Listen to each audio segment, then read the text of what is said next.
देखिए, एक दुख की भी बात है, आश्चर्य की भी बात है कि कुछ लोग के जो बयान हैं पॉलिटिकल पार्टीज़ के नेताओं के, वो कहते हैं कि बांग्लादेश की तरीके से यहाँ भी हिंसा हो जाएगी और तख्ता पलट जाएगा। और उनकी इस बात में के पीछे इस प्रकार की जो घटनाएं होती हैं तो एक शंका प्रकट होती है कि नेताओं के जो वक्तव्य हैं वो संयमित होने चाहिए। जब संयम खोल के देते हैं तो कहीं ना कहीं इसका असामाजिक तत्व अनुसरण करने लगते हैं। ये ट्रेन जिहाद जो है वो मामूली नहीं है। यहाँ के ट्रेन में यात्रियों के जीवन से खिलवाड़ हो जाए, सरकारी संपत्ति को नुकसान हो जाए। पहले इन लोगों ने आर्थिक जिहाद चलाया कि भारत के उद्योगपतियों को बदनाम कर दो, वहाँ विदेशी उद्योगपति आवे, यहाँ का उद्योग धंधा ख़त्म हो जाए। उसके बाद उन्होंने संविधान का नाम लेकर कि संविधान का परिवर्तन करेंगे, ये क्रूमर उड़ाया। उसके बाद शुरू हो गए कि आरक्षण बदल देंगे, उसका उड़ाया। ये अफवाहों का जो बाज़ार गर्म किया जा रहा है उसके पीछे मकसद एक ही है कि भारत में अस्थिरता का वातावरण लागू करें। और मैं समझता हूँ कि यहाँ पर जो इस प्रकार की घटनाएं हैं ट्रेन की चिंताजनक हैं, लेकिन पुलिस की सतर्कता, रेलवे की सतर्कता से, ईश्वर की अनुकंपा से भी कोई बड़ी दुर्घटना नहीं घटी है। शुरुआत में ज़रूर 2-3 जगह जब ट्रेन के डिब्बे पलटे तो रेलवे प्रशासन भी और सरकार भी, पुलिस भी अलर्ट हुई, तो उसका प्रतिफल ये निकला कि घटनाएं नहीं हुई। लेकिन दुर्घटना करने का प्रयत्न जारी है।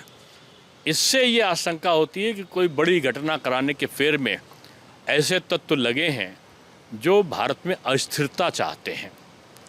और बहुत सारे लोग ऐसे हैं जिनकी तमाम इच्छाएं हैं कि भारत में मोदी जी ना रहें। तो तमाम विदेशी शक्तियां भी हैं और देश के अंदर भी तमाम ऐसे लोग हैं, लेकिन उनकी इच्छा पूरी होने वाली नहीं है। मोदी जी हैं, वो शेर पर सवा शेर, ईंट का जवाब पत्थर से देना जानते हैं। नहीं, ये जिहाद ही है ना। जिहाद का मतलब ही सीधा सीधा है, एकदम से अस्थिरता फैलाओ, आतंक फैलाओ, भय फैलाओ, दुर्घटनाएं करो और किसी भी तरीके से कोई ना कोई मकसद को पूरा करो। तो ये जो रेल का अंदर जान के कर रहे हैं, वंदे मातरम ट्रेनें सैकड़ों की मात्रा में निकली हैं, रेलवे का अभूतपूर्व सुधार हुआ है। रेलवे के स्टेशन में किसी ने कल्पना की थी कि हवाई जहाज़ की तरीके से, जैसे हवाई अड्डे के तरीके से जो सुविधाएं हैं वो वहाँ पर मिल रही हैं। तो ऐसे समय ये इस प्रकार की घटनाएं, ये फ्रस्ट्रेशन है लोगों का। देखिए, हिंसा हो या नहीं हो ये तो मैं नहीं कहूँगा, मैं आरोप भी नहीं लगाऊंगा, लेकिन भारत में अस्थिरता फैलेगी ये तो विपक्षी बोल रहे हैं लगातार ना, कि हिंसा होगी, दंगा होगा, बांग्लादेश की पुनरावृत्ति होगी। ये किसके सह पे कह रहे हैं?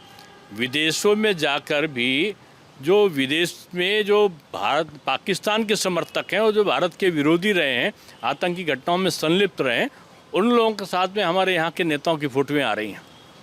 तो ये कम दुखद थोड़ी है। ये भारत में अस्थिरता भी फैलाओ और मोदी जी को कमज़ोर करो। देखिए, अब ये सब कपोल कल्पित कल्पनाओं में जी रहे हैं, इनको मोदी फोबिया हो गया है। और अब ये बीजेपी को कोख से पैदा होने की बात कर रहे हैं। मैं ऐसा नहीं कहूँगा कि ये नक्सलवाद की कोख से पैदा हुए हैं, लेकिन जो नक्सली मानसिकता है, अर्बन नक्सल है, वो मोदी जी के समय जरूर सफल नहीं होगा।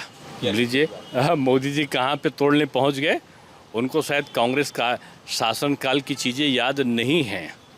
और उनके जो पिछले रिकॉर्ड्स हैं वो तो चिल्ला चिल्ला के जो कांग्रेस को और मनमोहन सिंह जी को भाषणों में कहते थे कि ईडी और सीबीआई के दुरुपयोग करने वाली जनक जो है वो कांग्रेस है। बीजेपी ने तो उसका दुरुपयोग किया नहीं है। और जहाँ भी कोई प्रूफ मिले हैं तभी कोई घटनाएं भी हैं, तभी कोई कार्रवाई हुई है।